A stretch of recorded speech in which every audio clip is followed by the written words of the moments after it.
அதிமுகவிற்கு மக்களிடையே நம்பிக்கை குறைந்து கொண்டே போகிறது என நாடாளுமன்ற உறுப்பினர் கார்த்தி சிதம்பரம் தெரிவித்துள்ளார்.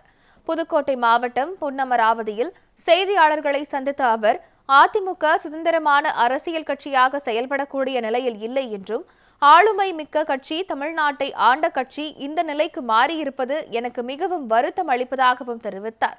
மேலும் யார் எந்த கூட்டணியில் இருக்கிறார்கள், எந்த கூட்டணியில் இருந்து விலகி செல்கிறார்கள் என்பது பற்றி எங்களுக்கு கவலை இல்லை என்றும் அவர் கூறினார். யார் எங்க போய் சேர்றாங்கன்னு எனக்கு தெரியாது. இந்தியா கூட்டணி ஒற்றுமையாக இருக்கிறது, இந்தியா கூட்டணி வலிமையாக இருக்கிறது.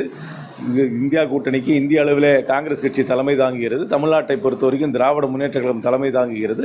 அந்த கூட்டணி, திராவிட முன்னேற்ற கழகம் தலைமை தாங்கும் கூட்டணி தமிழ்நாட்டை பொறுத்த வரைக்கும் வெற்றி பெறும்.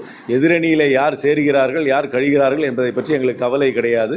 அது அண்ணா திராவிட முன்னேற்ற கழகத்தின் மீது மக்களுக்கு நம்பிக்கை குறைந்து கொண்டே போகின்றது என்பது வெளிப்படையாக தெரிகிறது. எங்கள் கூட்டணி வலுவாக இருக்கிறது. எங்கள் கூட்டணி திராவிட முன்னேற்ற கழக தலைமையிலான காங்கிரஸ் கட்சி அங்கம் வகிக்கும் கூட்டணி வருகின்ற சட்டமன்ற தேர்தலில் வெற்றி பெறும் என்று முழுமையாக நம்புகிறேன்.